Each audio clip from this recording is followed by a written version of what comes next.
At the outset, I would like to thank the coordination committee of Ramanujan College, who have organized such a wonderful theme-oriented refresher course.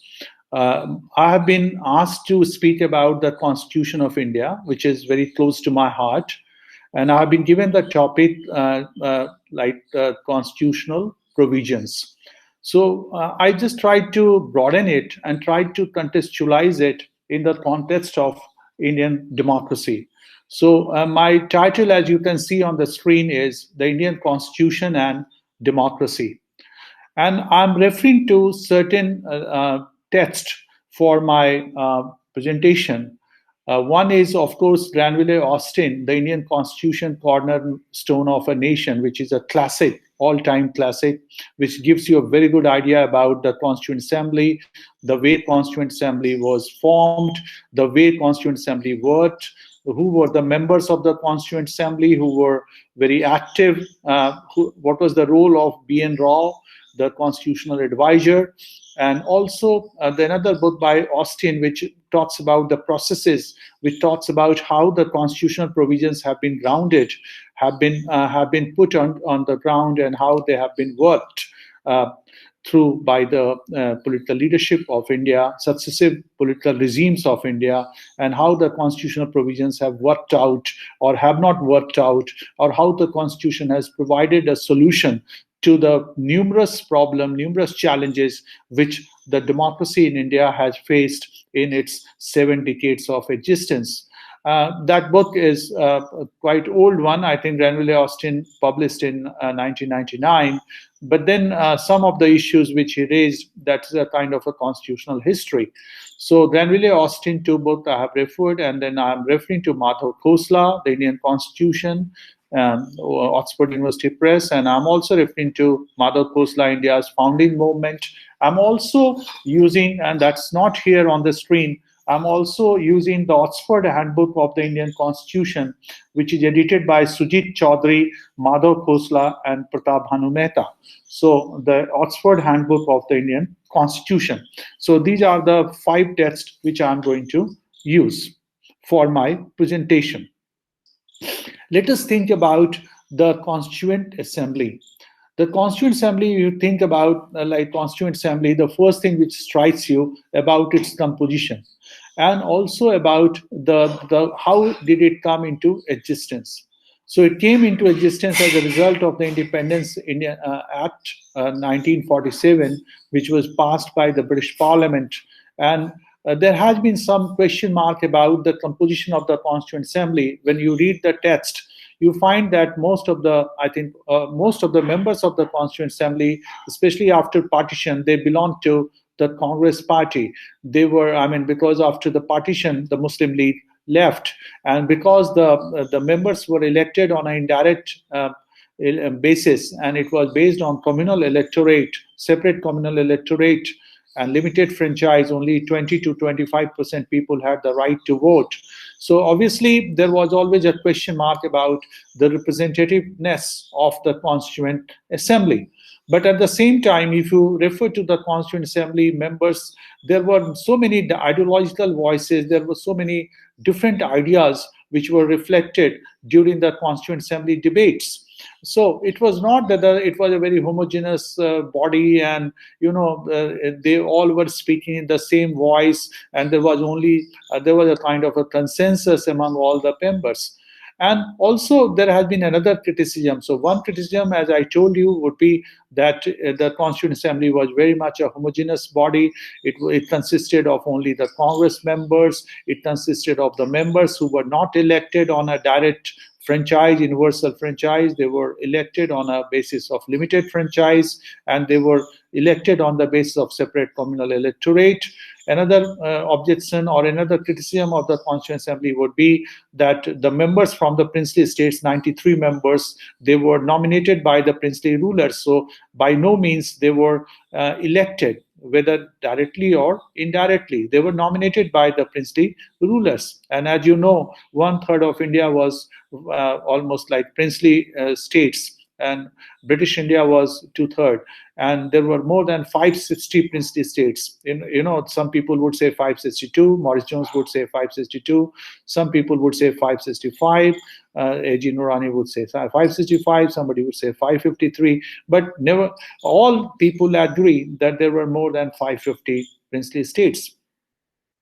Another criticism of the Constitution is that the Constitution is not an original document. It borrows a lot from the constitutions of different countries. It borrows a lot from the Government of India Act 1935. So that is another criticism which you would find as far as the Constitution is concerned. And also another criticism would be that the Constitution is not the mirror image of diverse Indian society. So it does not give you the kind of feeling that all parts of India, different regions of India were being represented there. As you know, India is a country of different races, different religious communities, different linguistic groups. So, and of course, you can't forget the gender dimension, that how many women were there in the Constituent Assembly. So there would be always, again, I'm saying that there would be always a kind of question mark about the representativeness of the Constituent Assembly. But there would be another view, and which you can find that some people would argue that our constitution is a cosmopolitan constitution. Why it is a cosmopolitan constitution? It is a cosmopolitan constitution in the sense that it is not bound by one. It is not bound by one tradition. It reflects different, diverse traditions. It borrows the ideas, but then it's not like a blind following of the different constitutions of the world. As Ambedkar said very well, that it is not like, the Bentham framing the constitution for its Spanish colonies in Latin America, which all proved futile. So it's not that this constitution was not framed by like Ivor Jennings, who helped in framing the constitution of Pakistan, which did not survive.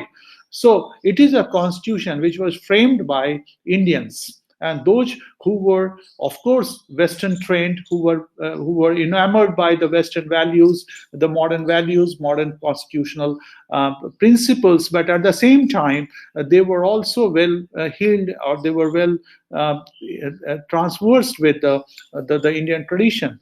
You can remember Gandhi. Gandhi was a trained lawyer, but Gandhi would wear dhoti, and Gandhi would have the Bhagavad Gita on his bedside, and he would be calling himself a Sanatani Hindu. So it's not that the Constituent Assembly members didn't know about Indian tradition. I mean, Nehru wrote Discovery of India, and which is not a very, great history book. But at the same time, there he refers to this slavery mentality of Indians, and that's the worst contribution of the Britishers to India. If you read Maurice Jones talks about and refers to Jawaharlal Nehru. And there, Nehru said that India is a great nation, and we have lived through the centuries.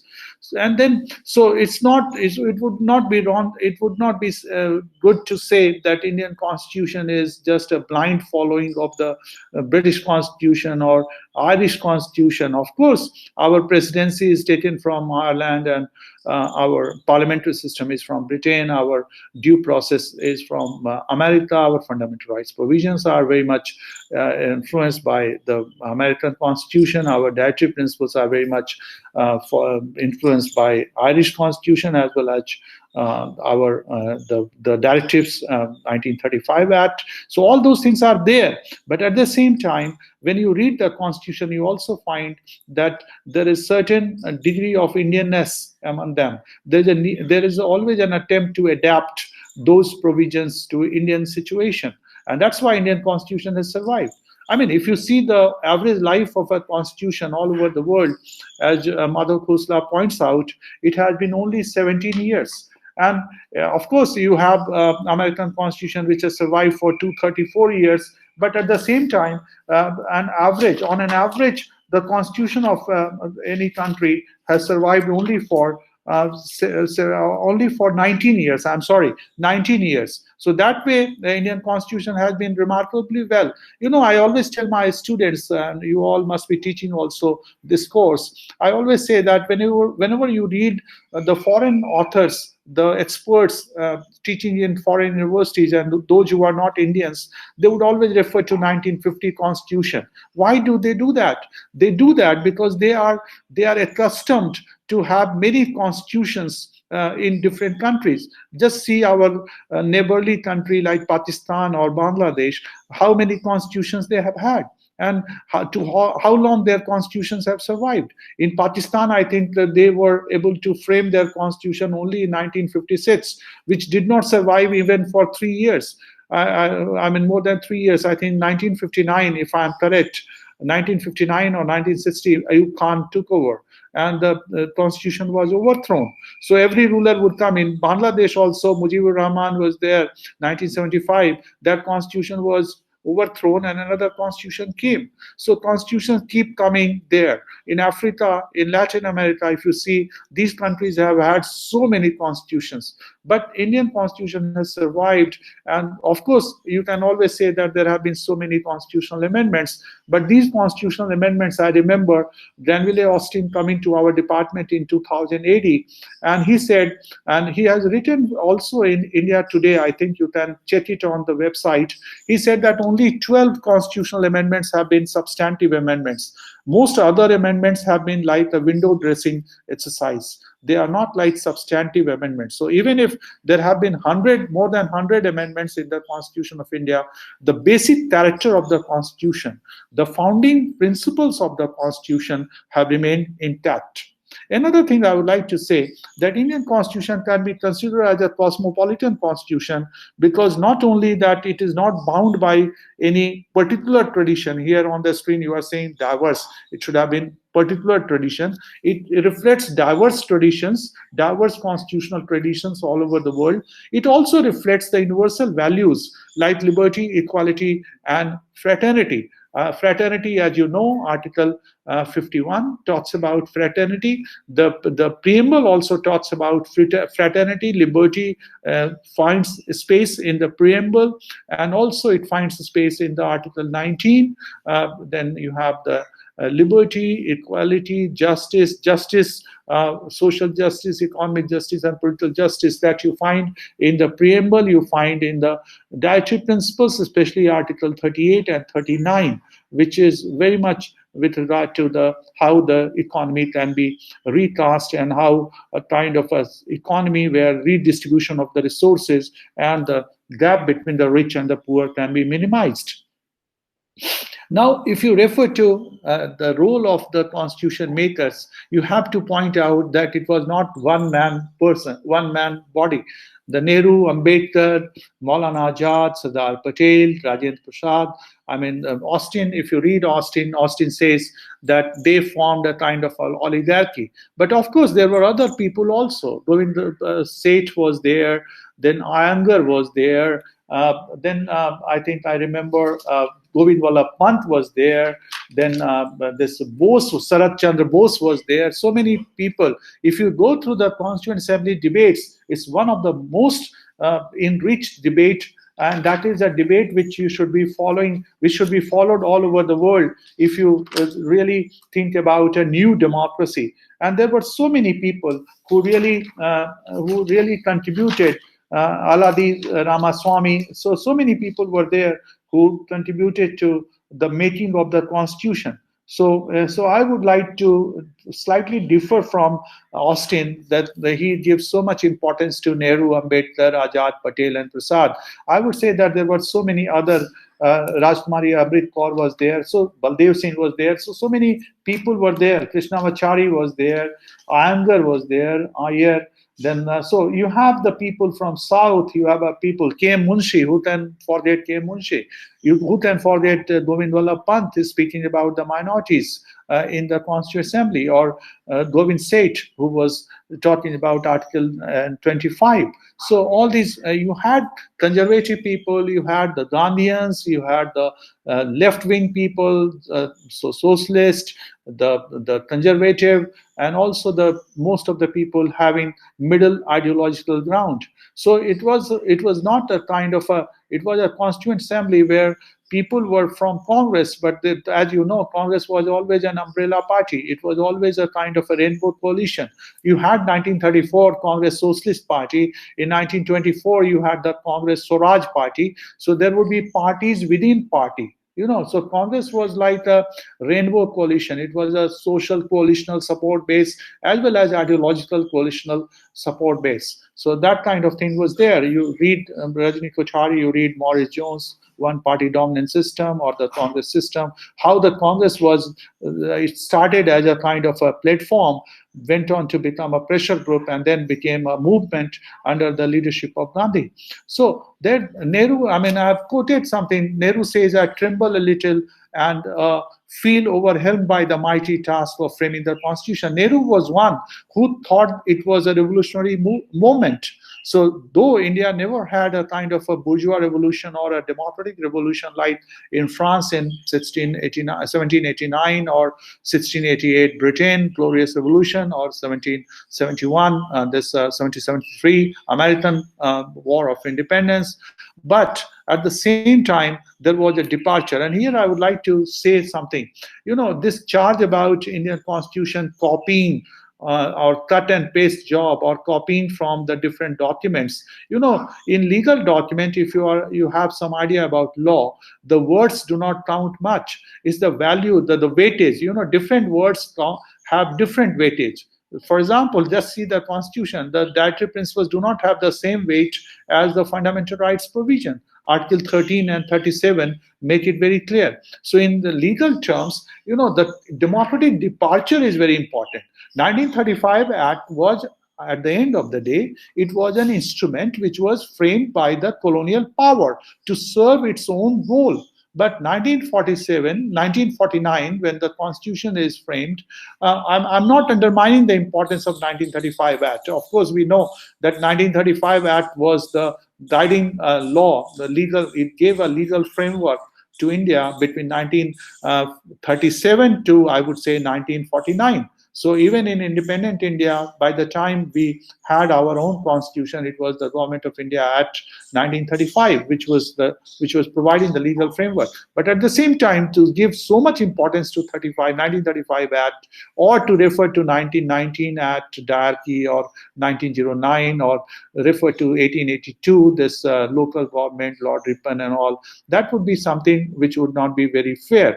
And here I would like to refer the role of the nationalist movement also. If you refer to the nationalist movement, I mean, just around 1920 Nagpur session, the Congress agreed on the principle of reorganizing the provinces on linguistic ground. 1920 Nagpur session. Then 1928 Motilal Nehru report agreed about universal franchise. Then you have the Sapru Committee report. 1945. That also supports the idea of universal franchise. On the other hand, you have all those great constitutional experts like Jennings and Bagehot and others saying that India was not fit for democracy. And how could you give the right to vote to each and everyone, given the poverty in India, given the illiteracy in India, given the lack of democratic experience in India? How could you give the right to vote to one and all? And that would be the apprehension of the people. And Lord Attlee, Clement Attlee, who was the Prime Minister of India, Prime Minister of Britain after the Second World War, as you know, Churchill was defeated, Conservative Party was defeated, and Labour Party came to power. And under the leadership of Attlee, Indian Independence Act 1947 was passed. Even Lord Attlee said that India was not fit for democracy. How could Republican democracy could succeed in India? So lots of challenges. Very poor country, poverty. As you know, the poverty is a great challenge for the success of any democracy. As Ashutosh argue, income is the best predictor of the success of democracy. And what was India? India was one of the poorest country thanks to our British rulers who exploited India, who looted India. As Sashi Tharoor tells you, loot is very much an Indian word, which has been adopted by the British because they looted Indian resources and made India one of the poorest country. So what I'm saying is that Indian Constitution has survived not only because it has borrowed very wisely from the different constitutions of the world, it has also survived because it is a kind of there was a constitutional legacy. Just think about our nationalist movement. Our nationalist movement was very much a constitutional movement. Gandhi would say that you break the law, but you face the punishment by the law. So it was not that the laws were being broken, and then you would not accept if you found the laws which were not very fair, you break them, but then you you take the punishment willingly. So our movement, there was a kind of you can say that the violent movement or the revolutionary violence was never the mainstream part of our nationalist movement. It never got the mainstream legitimacy. Of course, there was a great degree of admiration for Sardar Bhagat Singh and Sukhdev and Chandrasekhar Azad and Khudiram Bose and so many other Bengali revolutionaries. But then at the same time, the revolutionary violence never got mainstream legitimacy. It was always a kind of a grammar of constitutionalism, which really informed the constitution makers. So now coming back to Nehru saying, "I feel some magic in the moment of transition from old to new." Ambedkar was much more practical. He said that the principles embodied in the constitution are the views of the present generation. So coming generation would have its own, coming generations would have its own say. And that's why our constitution has survived, because so many amendments, so new challenges have come up, and the constitution has been able to address them, because constitution is not a kind of is a dead document. It is a living document, as somebody has I think it's a title of some book also, India's Living Constitution. So the Constitution is a living constitution. Here you can see like Tocqueville, James Mill, J.S. Mill.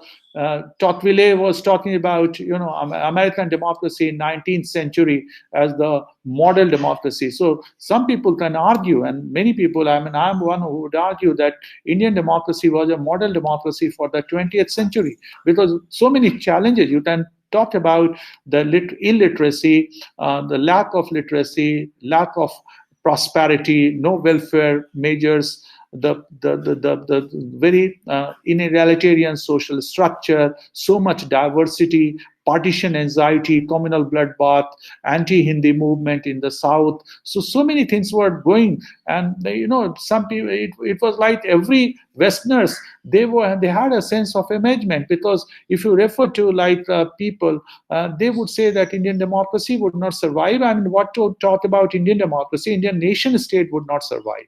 So India would be balkanized. India would be like, because in European country, the modern democracies, modern nations came on the basis of one religion, one language, one nation. And if you see the history of Europe, like after First World War, there were so many democracies which were established. And how many democracies survived in Europe? You talk about Japan. Japan is, of course, not a Western country, but it started as a democracy. It floundered within 10 years. Germany, Spain, Portugal, a lot of Latin American countries, they started as democracies after First World War, and the democracies did not survive there, right? So that way, many people thought that democracy would not survive in India because of all the challenges. And in fact, not only democracy would not survive, even India would not survive as a nation state. There would be a question mark about territorial integrity. And they all would say that there was no suitable environment in India for democracy, as Bejhot and Dicey both noted constitutional experts and political thinkers, they thought that India did not have the suitable environment for the success of democracy, and they would think that if the democracy could not survive in Germany or in Spain and in Portugal and Italy, then how can the democracy can survive in India, which never had which was not fulfilling the basic criteria, that is literacy, industrial development, middle class, and the democratic experience. So how can democracy survive? Now, if you see I've referred to the colonial legacy, which I have already talked about, that let us give some credit to the British in the sense that the British also started many things in a very reluctant manner. But I would always say, as a student of Indian politics, that British probably were much more, considerate towards India rather than comparison to their other colonies. And in fact, I'm reminded of Myron Wiener. Myron Wiener has pointed out that all the colonies which survived as a democracy in the third world, so-called third world, Asia, Africa, and Latin America, these are the colonies which were ruled by British. No French colony or no colony which was dominated by Portugal or Netherlands survived as democracies. So let us give some credit to like you. I mean, one credit I would give you that the British gave some kind of lessons how to run a parliamentary democracy. You refer to 1937, 1946 provincial elections. People came to vote, and the legislative council, legislative assemblies, and the people would be debating. They would be knowing about the legislative norms.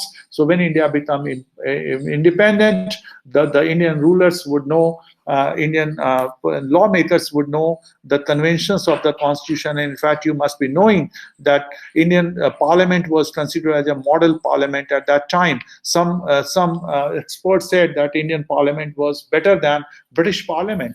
The kind of debate, the level of debate, and the way the parliament would work at that time. So democratic challenges, I've already talked about that, so many democratic challenges, and I've referred that how there was a crisis of democracy in the interwar period. So many democracies foundered, they do not survive. But in India, like, despite all the challenges, India has been a successful democracy, except those 2 years, 1975 to 1977, when there was an emergency. Even at that time, the constitutional means was used to subvert the democracy. This Article 352 was used, or I would say misused, for imposition of the emergency. So democracy is not an alien idea. I would say that I do believe that Indian culture has been always pluralistic. Indian culture has been always tolerant. It has been a dialogic culture. We gave shelter. India gave shelter. This is a cliche, but let me say this thing, that you go to Kochi, you find the Jews colony there. The Christians came to India first before they went to Europe. Like, you have the Syrian Christians coming to Kerala. So, India has given shelter to all the persecuted communities, and there was a kind of a pluralism and tolerance and a dialogic culture. Right now we talk about multiculturalism, and we talk about deliberative democracy, dialogic democracy, but this has been a part of the culture of India. So that way you can see that Indian culture has also played a role in framing the constitution, in informing the constitution. Now, the criticism of the constitution I have already discussed. Lucknow Pact, this Motilal Nehru Committee, Sapru Committee report 1945, Gandhi in 1939 was also in favor of, as early as in 1939, Gandhi said that we should have a unadulterated adult franchise. Men and women and all the citizens of India should get the right to vote, which is there in Article 325 and Article 326 of the Indian Constitution. And you have the Article 14, 15, 16, no discrimination, only special provisions for the historically disadvantaged classes. Article 15 talks about a special provision for women and children. Article 15 also talks about the special provision for the socially and educationally backward classes. Article 16 talks about reservation provisions. So a very extensive affirmative action required. So you have the positive rights and you also have the negative rights in the Constitution. So franchise, Ambedkar, Gandhi, Sapru Committee, Motilal Nehru, all the Constituent Assembly members, they basically were of the one opinion that all Indians have to get the right to vote. So I say that Indian Constitution is not a thoughtless duplication. It is very much, जिसको कहते हैं हिंदी में नकल के लिए भी अकल चाहिए. So it's not a knuckle, it's like taking the different tradition. You find like, I'm interested in the law and the constitutional law also. I'm not only a student of constitution and constitutionalism or constitutional morality. I'm also a student of constitutional law. If you see the different decisions of the Supreme Court, and there have been some landmark decisions, Supreme Court decisions have been quoted by the South African court, by Pakistani Supreme Court also. Supreme Court of Pakistan also quotes from this thing. So this, and Indian judiciary also quotes from the International Instrument of Human Rights. So it's a very kind of it has a large canvas. It is not very narrow kind of document of the Constitution.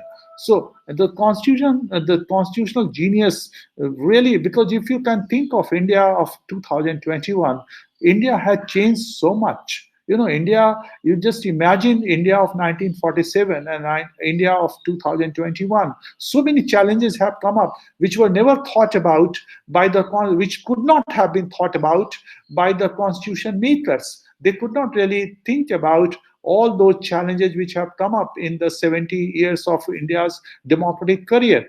But then that is the resilience of the Constitution. Like you talk about, like creation of Telangana, you have Article 3. You have Article 3 which paved the way for the linguistic states in the 1956, the 7th Constitutional Amendment. If linguistic states would not have been allowed to be formed, or if the states would not have been reorganized, probably there would have been a civil war-like situation. You talked about language. There was such a great degree of resentment about the language because Hindi was not being accepted as a national language. So you had the Kher Commission 1963, and then Article 343 allows English to continue as a official language of the center. And Hindi is also not the national language, but the official language of the center. And then you have different articles which allows the states to write in their own state language. And of course, English translation has to be there when they write to other states or they write to the central state.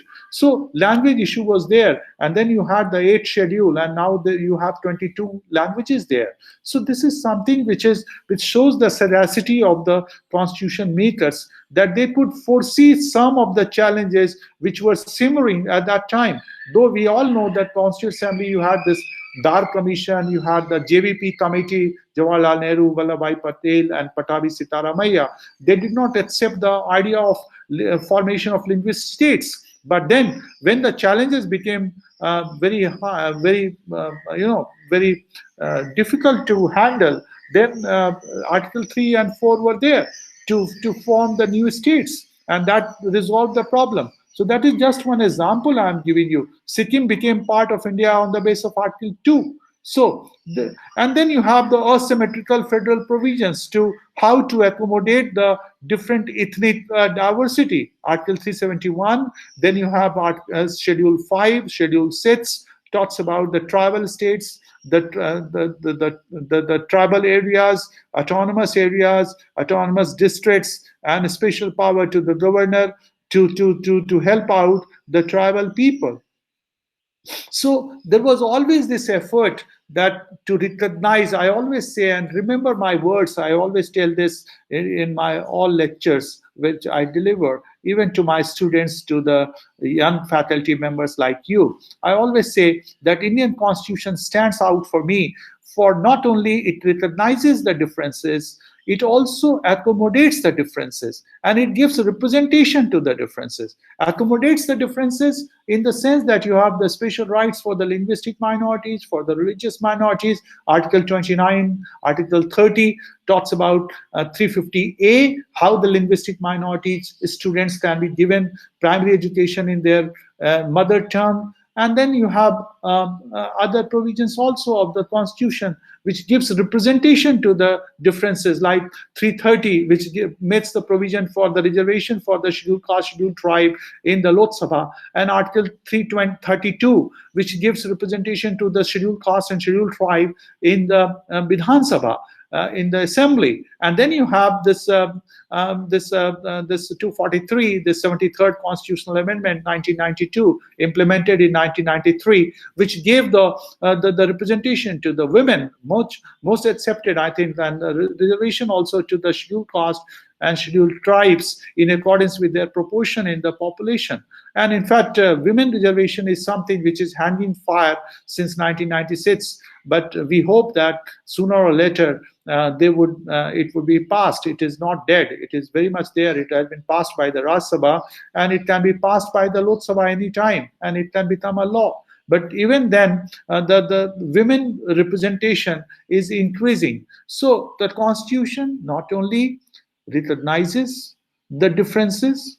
It's not like France, that you cannot wear turban, or you cannot wear this. You cannot. In India, like, recognition of the differences there, and then it accommodates the differences. It gives you the recognition to different languages. It allows you to follow your own culture, your own script, and all the languages and all the religious communities, linguistic communities are given protection, and also give representation to the marginal classes of the people. So challenges before the Constituent Assembly, I've already talked about so many challenges: denial of national identity, undemocratic social order, illiteracy, poverty, economic disparity, politicization of identities, partition anxiety, language, religion, region, dividing the society, so much diversity, one of the most diverse country in the world. India remains one of the most diverse and therefore very complex country to govern, and and that's something which is not really very helpful for the success of democracy. But Indian democracy has been an exceptional democracy. If you refer to Robert Dahl, he refers to Indian democracy as an improbable democracy. In fact, that became a title of Ashutosh book also, Improbable Democracy. So then you have the people like Aisha Jalal, a historian from Pakistan. She would call India as an authoritarian regime, authoritarian democratic regime, like Latin America. But then that India, there has been a rule of law, there has been a constitutional order, and all those critiques have been proven wrong, and Indian democracy has really proven itself the kind of a document which has become the bulwark, which has become the cornerstone of the success of India's democracy. Now, let me say why the Constitution matters. Why the Constitution matters in any democracy, and why does the Constitution matters in India? The Constitution is important because it sets up the institutional legal design of democracy, it structures, it maps out the rules of the game, it establishes our institutions, outlines the role of the key political players. It also creates an identity. And this last point is very important, that, overcoming all those other identities. Indians have multiple identity. You can be a Hindu, you can be a Hindi-speaking person, you can be a Bengali, you can be the Mongoloid, you can be a kind of a Aryan, you can be a Dravida. Indian carries so many identities on their head. But then the overarching identity is citizenship. And this identity of being an Indian citizen, is given to us by the Constitution. So basically, I always say that the moment you say you are a citizen of India, you have taken an oath to abide by the Constitution of India. Of course, there would not be a formal oath-taking ceremony for you, like for our lawmakers or for our the constitutional office holders. But then implicitly, it is implicit that if you are a citizen of India, then you abide by the constitution. So constitution gives identity, a national identity to India, gives an identity to citizens of India. That is something which we should remember. And what are the founding principles of constitution? The founding principles of the constitution continues constant. I said now that I quoted Austin. You remember that I said that Austin said that most of the amendments are like window dressing exercise, like you keep on changing furniture in your drawing room, especially those who are women teachers. They would be knowing that they love to change the curtain, and they love to change the shape of the flat, the furniture's moving and all those things. But he, like the founding principles of the constitution, like democracy, welfare, secularism, federalism, development, they have remained the guiding principle. Of course, there has been some debate about secularism or about the developmental model, and those debates are good, because every democracy would respect the dissenting voices, would always respect the contending voices coming up and having a kind of a dialogue. This is something which shows the strength of Indian democracy. As you know, like Amartya Sen wrote about this, argumentative Indians. So that is our culture, that we argue, we debate, but that is good. That is a democratic feature.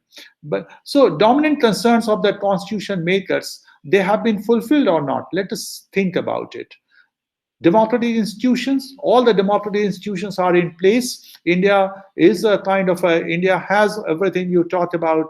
If you think about democracy in a procedural sense, in a formal sense, as Nirja Jayal talks about, Indian democracy has all the institutions. We have a free press, we have an independent judiciary, we have one of the most powerful judiciary in the world. Supreme Court is the most powerful Supreme Court in the world. I mean, everybody would tell you. We have the parliament, we have a free press, we have the, you checklisting, like आपके पास क्या है, मेरे पास माँ है, मेरे पास बंगला है, मेरे पास गाड़ी है, मेरे पास ये है.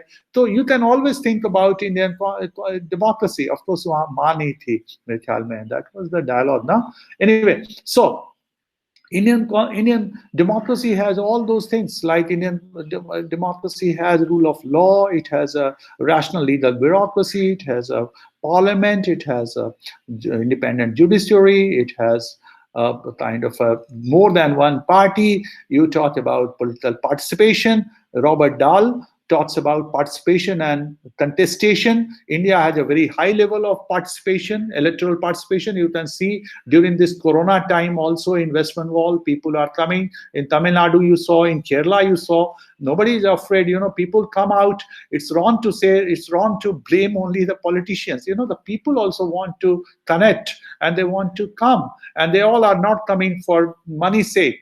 They are coming on their own also. So there is a very vibrant democracy in India, whatever the Westerners would tell you.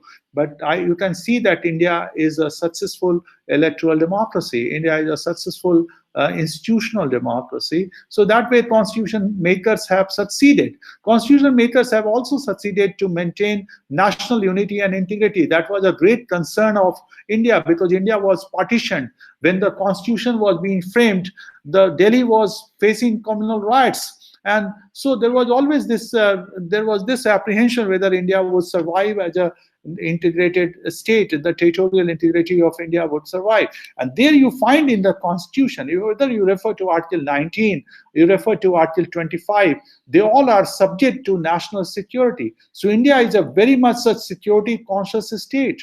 You have the provision like Article 358 and 359. Fundamental rights can be suspended, and they have been suspended earlier also, rightly or wrongly, they have been suspended.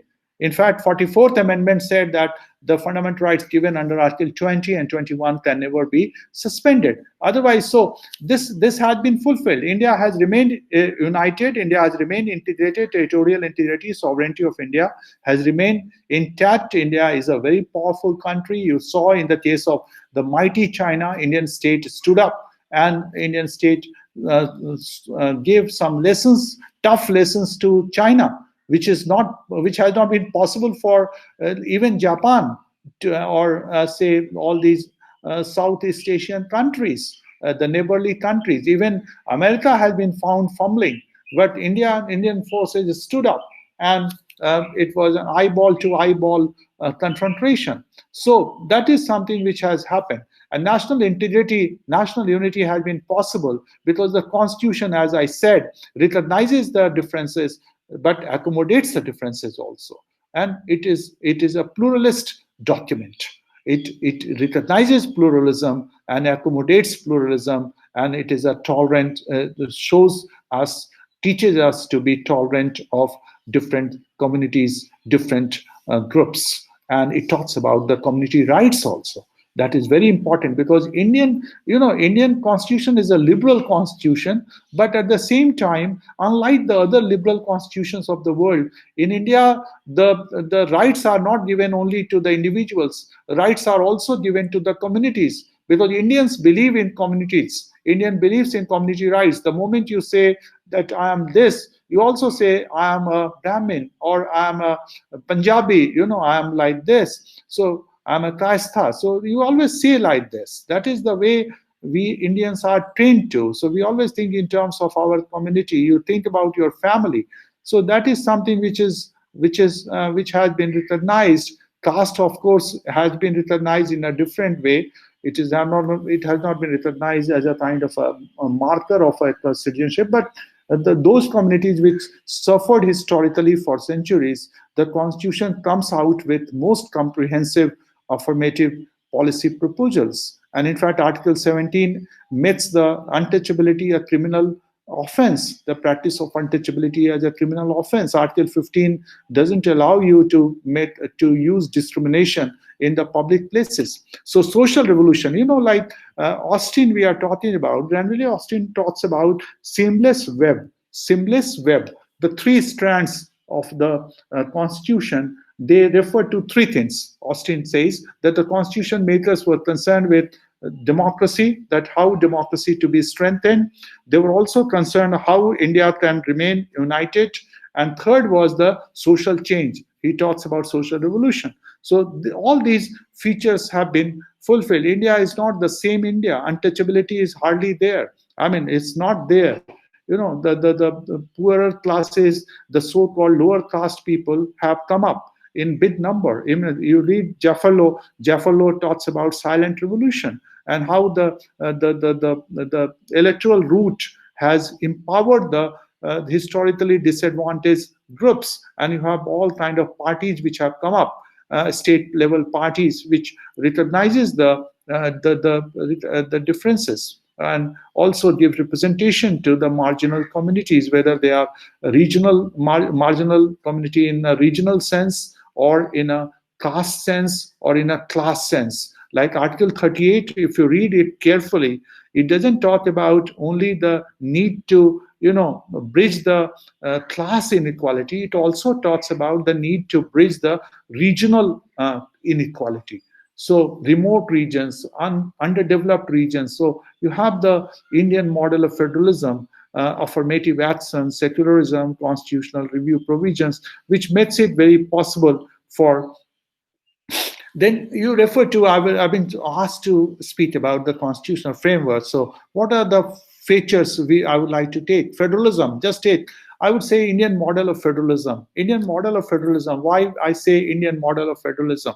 Because India, India is a kind of Indian constitution is a kind of a laboratory. Indian constitution would have most centralizing features, like it allows Article 352, 356, 360, the emergency provisions, when the central state becomes all powerful.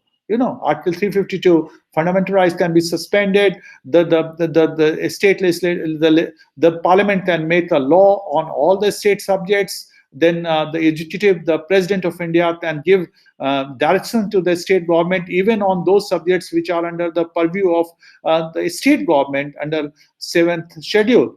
So this India, for all practical purposes, becomes a unitary state whenever there is a crisis. And at the same time, you have the states having their own rights also. Very important subjects are under the state jurisdiction, like the law and order, like the land, like the water, river water. And they all are under the jurisdiction of agriculture. They all are under the jurisdiction of the state. So federalism, Indian model of federalism, a kind of a combination, a very powerful center to keep all the units together, but at the same time, the idea of cooperative federalism. And as you have seen, that over the period, the constitutional provisions have been misused also, like Article 356 has been misused. But over the period, you have seen that misuse has come down.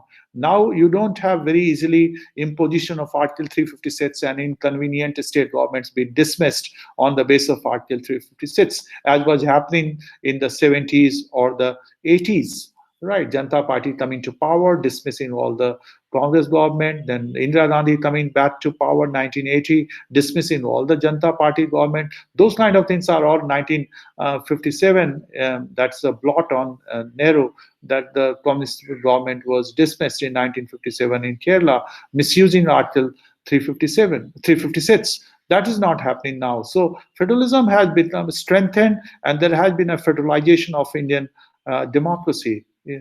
Then you talked about separation of powers, sharing of powers. You have the three organs of the government: legislature, executive, and judiciary. You have doctrine of checks and balances, or separation of power. So whenever one organ exceed its jurisdiction, the other organs can come into picture and can put a brake on the misuse of its jurisdiction. So you have a separation of power. You have a doctrine of checks and balances. Rights and goals, of course, there are so many rights which have been given to, and as you know, the constitution makers were very clear. You refer to objective resolutions presented in 1946, 9th December, by Jawaharlal Nehru. And also the Constituent Assembly debates, as I said, the very rich debates. It was never the agenda to have a political democracy in India only. It was always a democracy in an overarching sense: political, social, and economic democracy in India. That was the goal of the constitution makers, and that has remained the goal of successive political regimes. Whichever party has ruled over India, at least on paper, it has been on the agenda. Though on ground, probably there has not been much improvement in realizing the social and the economic democracy. Social democracy, I would say that there has been some success, great success, I would say. Economic democracy, poverty has come down, but still India, unacceptably high level of poverty in India. And that you have seen in the corona time, that how the poverty has increased and how the poor people have suffered in India. And right now, again, as I'm speaking to you, there is a fear of another set of lockdown. And I see on TV every day the poor migrant laborers going back to their own home state. I come from Bihar, one of the poorest state of India, and as a region which is compared with the sub-Saharan African countries by Amartya Sen and Jean Drey. But then, there is a natural empathy and sympathy for those hapless poor people who suffer the most. Of course, we all are suffering, but they suffer the most due to this pandemic, and they have suffered earlier also. So, agenda of this realization of the social and the economic rights, I would say that political rights are there. Social rights also have been restored to a great extent, but the economic rights, this agenda of realizing economic democracy remains unfulfilled, and there is a great degree of poverty and great degree of deprivation, shelterless people. And you see HDI right now. I find that even Bangladesh is doing better than India. Sri Lanka is doing better than India. The Nepal is doing better than India. Only Pakistan is behind us. So this, whether you talk about HDI, you talk about GDI, you talk about malnutrition among the children, you talk about the childbirth death rate. So all these things are, there are problems, and that's something, say every party comes to power claiming that it wants to come to power for the sake of the poor people. Every party promises you that they would reduce poverty, but poverty remains unacceptably high. Of course, it has gone down in the last 30 years after economic reforms, but still, I think 24%, one-fourth almost like of the Indian people, they remain extremely poor, extremely poor. Constitutional bodies have worked Some bodies have done better, some bodies have not done better. You have the Election Commission of India, which has had a great success. TN Session changed the character of the Election Commission of India. Of course, opposition parties would be always criticizing the Election Commission of India, but Election Commission does a great job in a country like India to hold elections, to have free and fair elections. And there you have to give credit to the Constituent Assembly, because they gave this Article 324, and the Supreme Court different decisions over the time, making the Election Commission all powerful in holding the elections. And you saw in the case of American democracy, the leader of the free world, or the oldest democracy of the world, that you saw that there is no constitutional body to hold the elections. It is the state officials who hold the election, and that's why there was such a great degree of controversy when Trump was defeated. But in India, you have a frequent elections, you have peaceful transfer of power. So even if, like in West Bengal, Mamata Banerjee is defeated, she would accept the defeat, or BJP is defeated, they would accept it. So there is a kind of a frequent, peaceful elections, frequent elections, and also regular transfer of power. In India, if you are MLA, sitting MLA, you are not likely to win other days. That is something you can see, like most of the lawmakers, when they fight election, they are unable to get re-elected. So there is always a chance that the party in power can be defeated. In fact, one of the strategy of BJP has been to change because I work on electoral politics. In Chhattisgarh, they changed all the sitting MPs in 2019, and they won. So that has been the strategy of the parties also, to keep on changing the sitting MLAs and sitting MPs, because anti-incumbency is very much a contribution of India. So that tells you about the success of India's democracy, that you have the peaceful change of power, frequent change of power at the top, at the center, as well as at the state level. Amendment of the Constitution I've already talked about. President, Prime Minister, like the relationship, Article 74 and 78, 75 also, they defines the relationship. And generally, there has been hardly any controversy. There have been some activist presidents like K.R. Narayanan, or you can also refer to Venkatraman. Whenever there has been a coalition government or a minority government, obviously President has the office of the president becomes very important. Otherwise, president remains like the British monarch, and he goes by the, Article 74 says there shall be a council of ministers with the president, prime minister at its head, to aid and advise the president, who shall act in accordance with such advice. So president has only discretionary power to ask the council of ministers to reconsider its advice, which K.R. Narayanan did twice, and Venkatraman also did it. Election Commission, I find that it has been doing fine job, despite the recent criticism of the Election Commission by the opposition parties. Comptroller and Auditor General, it depends on the people. When Vinod Rai was there, he was Comptroller and Auditor General. We all knew that he was, in fact, he exposed the kind of scams which took place under the UPA-2 regime, coal block and spectrum and 2G, 3G Ghotala. UPSC, obviously, nobody really questioned UPSC. It has its own credibility. Central Vigilance Commissioner, Attorney General of India, judicial review, judicial activism, judicial appointment. There has been some controversy, but nobody can deny that the judiciary has its own say. I mean, some decisions may not be favorable to you. You cannot say that the judges have been really, they don't have the courage. But of course, there has been a controversy about the judicial appointment, and I'm also one of them, that I would say that if you read Article 324, you read 324 of the Constitution. I don't remember the article. Let me see. I think, no, 124, I would say. Okay, that means I have the Constitution copy with me. So let me see also. Sometime I'm getting old, so I just forget. I think it's 124. So if you refer to Article, yes, 124. 324 is this Election Commission. So 124, if you refer to, it makes obligatory for the president to to consult the Chief Justice of India and also other judges. But now it has become obligatory on the part of the president to go by the recommendation of the collegium, though the government can return the advice. But if the collegium returns the advice again, recommends the same names again, then the president is bound to accept that. So there has been some controversy about it, but then nevertheless, our judiciary has been working well, at least hard judiciary, thanks to Article 32 and 226, respectively, Supreme Court and the High Court.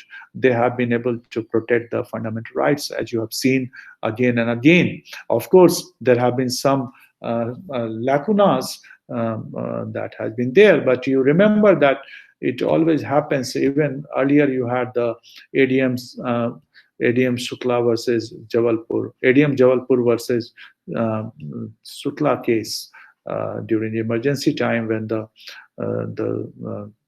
Hansraj Khanna had to was superseded and he had to resign. So I mean, in the recent past, we have not seen any supersession of any judge. Judges have been appointed by seniority. And ordinances, these are the constitutional issues which I would like to flag. You know, constitutional ordinances, of course, there have been so many instances when the ordinances have been misused, both by the state government as well as the central government. Instead of making laws in order to, in place of enacting the legislations, there have been tendency among the government to take the easy route of going through the ordinances and passing through the ordinances. And in fact, there have been many states which have been re-promulgating the ordinances. So same ordinance, as you know, ordinances have a life of 6 months, but then they would re-promulgate the ordinance. So lazy thing, and also kind of an attempt to undermine the importance of the parliament or the legislative assembly. In fact, I would say that the parliamentarians and legislators, they are themselves to be blamed also, because they don't take the lawmaking job very seriously. They are more concerned about winning the constituency and how to win their constituency. Governor role has been emergency provision. I would say that emergency powers, extraordinary laws, they are also matter of concern, especially in the insurgency prone area. And you always read the story about how the extraordinary laws, Armed Forces Special Power Act, Public Safety Act and all, they have been misused by the state security forces. But then at the same time, given the situation in India, the kind of terrorism, the kind of violence, and the enemy of the states being very active, state needs to have emergency powers. The state needs to have extraordinary laws, because, I mean, you saw like this Bombay 9/11 kind of thing in this Taj Hotel episode, and NIA came after that. So it's not that the extraordinary laws are not important, but at the same time, judiciary has a very important task to protect the rights of the citizens. And judiciary has the powers. So it's not that the hard judiciary doesn't have the power. You have this Article 136, and also you have Supreme Court having the power of Article 142, doing complete justice. And under Article 136, Supreme Court can take any decision or any decision of a subordinate court for reconsideration. And under Article 32, the Supreme Court can give relief. So it's not that the extraordinary laws can be misused all the time if you have a very vigilant civil society and a very vigilant judiciary. Governor, of course, it is a constitutional issue, because most of the governors, you know, there was a great degree of debate in the Constituent Assembly whether the governor should be elected or not. But ultimately, it was decided that the governor should hold the office during the pleasure of the president, because otherwise there would have been two center of power within the state. So governors are basically the representative of the center. Now, I would say that it depends on the people also who are manning those offices. Just like the Election Commission, just like the Comptroller and Auditor General of India.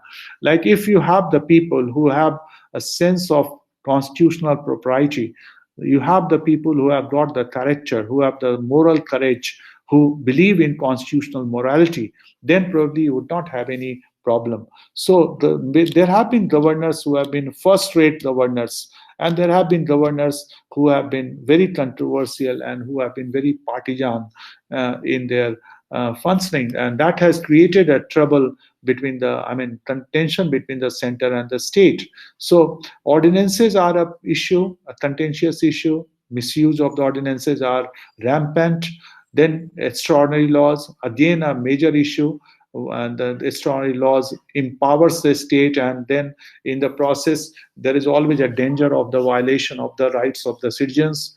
Governor acts as an instrument in the hands of the central state, destabilizing the state government and putting pressure on the state government, not allowing the state government to work properly, and creating tension between the center and the state. And governors, this you had this committee, I'm just forgetting the name, this S.R. Bomai case, also Supreme Court gave its historic decision in 1994, and it referred to Sarkaria Commission recommendation that governors should remain those people who are eminent people and those who are not active in politics. But right now you find that the governors continuing to have political ambition, even when they are adorning the office of the governor. Likewise, differentiated citizenship has been a contentious issue. Like there has been of late, there has been a great degree of resentment against the special rights to the religious minorities. There has been also a sense that there should be one nation, one law, one state, one nation, one law. So that is something which needs to be addressed, because one point I would say that asymmetrical federal provisions were good. They were taken in a right direction, because there was always apprehension that minorities should not feel, minorities should not feel that they are second-rate citizens in India. So they were given special rights. They were not given special political rights. Communal electorate was not acceptable to the Constituent Assembly.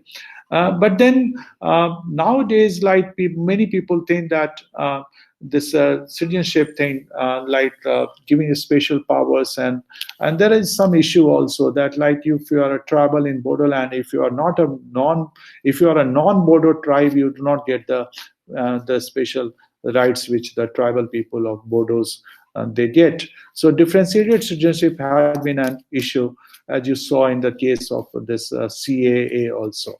Recently, Citizenship Act also, lots of resentment in Assam and in the northeastern states. Asymmetrical federalism, I've already talked about. That's again a kind of a different treatment to different areas of India. So they would say that why special category states, why some states would get the special grants, why some states would have the special provisions. You saw in the case of Kashmir, I think there was a near consensus in India that this Article 370 was to be abrogated, and there was not a degree of resentment. I think almost all parties supported the abrogation of Article 370. Then judicial overreach, of course, judicial activism, judiciary, sometime, you have this thing that taking up the administrative job, taking up the task of executive, that is something, and also taking up the responsibility where they don't have the expertise. That has been always a debatable issue. So judicial overreach is also a problem.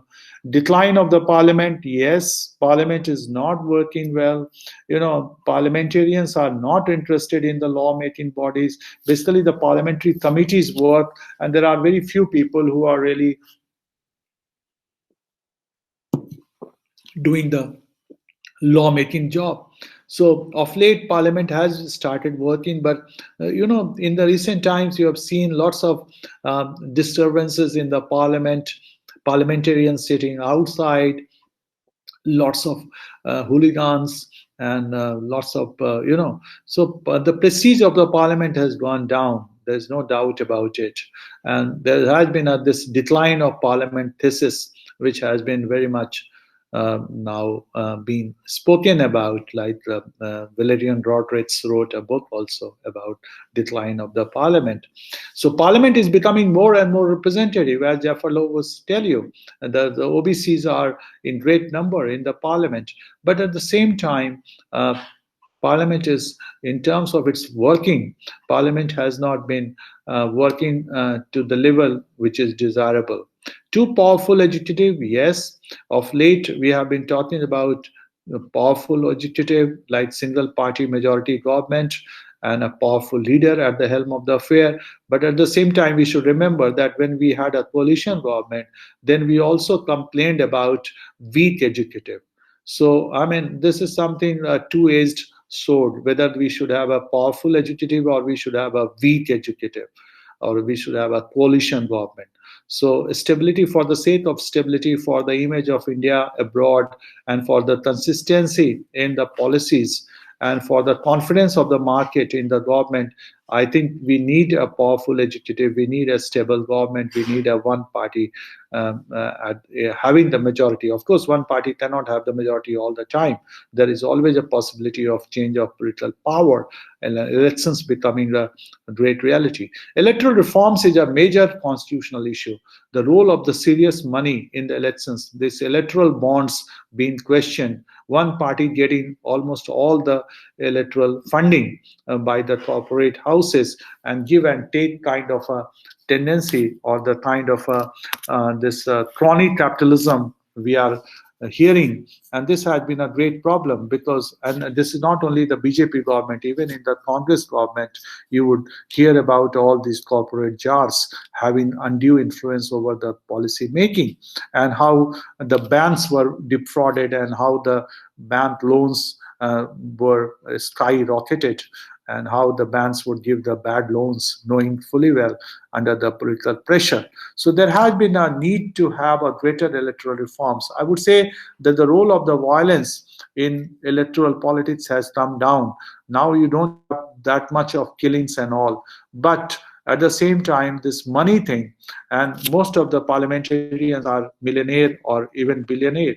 So you have a system where a poor person cannot really fight elections. There's no level playing field, and you cannot really, I mean, fight as an independent member until unless you are filthy rich. You are very rich. So the role of the money has gone up so much, and the role of the media, role of the technology, and how the elections are being managed within court, and how the money plays a role, how the propaganda and the social media or the new media plays a role.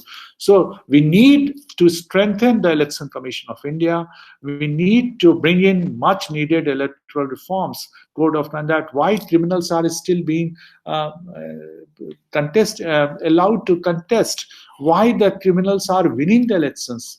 Why the parties give ticket to the criminals? Why criminals have a high percentage of winning the elections when they are given tickets? All these are pertinent questions even for the success of electoral democracy. Because to claim that India has succeeded as a substantive democracy, as an informal democracy, is completely wrong. As you know that poverty, inequality remains so high. But India is a successful procedural democracy. So in that sense, electoral reforms are very much needed to make electoral democracy a much better electoral democracy, to give meaning to the representation. Limitations, as we have been talking about the challenges. So very centralized idea of national unity. Of course, the Indian Constitution also is to be credited for that there is a great degree of obsession to maintain national unity and territorial integrity, national security, Article 19, subject to public orders, decency and morality, and also subject to national security. And gender justice, of course, some kind of, there should have been more focus on the gender rights and the gendered sense of notion of justice. And then you have the political representation of the linguistic and religious minority. Of course, many people have been talking about the lack of representation of the most sizable religious minority in India, the Muslims, because on an average, if you read Nirja Jayal representing India, the Muslims have been represented almost 6%, though they are in the Indian population, they are more than 14% or 15%. I don't remember the figure. So there has been some kind of underrepresentation of the Muslims. Other religious communities are, I think, fairly represented in the lawmaking bodies, whether legislative body or the Lok Sabha or the parliament. But there is a need to look into it. Linguistic minorities, of course, they should be also given greater representation, the dialect communities and all, because there are so many dialects which are aiming to become the full-fledged language and to get the national recognition. And also you have the demand for like creation of Bodoland, creation of this Gorkha land, Bundelkhand. Bundelkhandi is a dialect, but they say no, it should be recognized as a language, proper language. So this is something which is there. Threat about national security. So national security, there has been a real concern. As you know, so many incidents have happened in India. Even our parliament was attacked, and so many terrorist incidents, Pulwama and all, has been happening with frequent urgency. So there has been a kind of a demand for restrictions on the liberty and the rights, but that especially in the insurgency prone areas in Nagaland, Manipur, Kashmir Valley and all.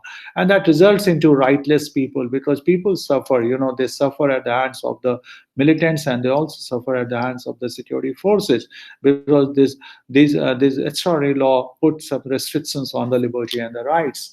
And basic socio-economic rights relegated to the directive principle. Of course, you can always criticize constitution for that, but remember that was Indian state in a position to enforce those socio-economic rights? Already there was so much criticism in the Constituent Assembly that why do we need to have directive principles if we cannot make them enforceable or justiciable? So there the Ambedkar came and he said that no party would be able to retain power if they neglect directive principles. And Article 37 says directive principles are fundamental to the governance of the country, and it shall be the duty of all the states to put them into practice. Now we refer to, so directive principles are non-justiciable, but many directive principles have become justiciable. For example, the Panchayati Raj Institution, Article 40, is now enforceable because of 73rd and 74th constitutional amendment. And also this many rights given to the, like the protection of the forest and this recasting and the welfare schemes and the equal rights to the men and the women in the working places. All these things have become reality. The women having children, their rights, and the right to shelter, as you all know, Article 21, the right to life and personal liberty has been expanded.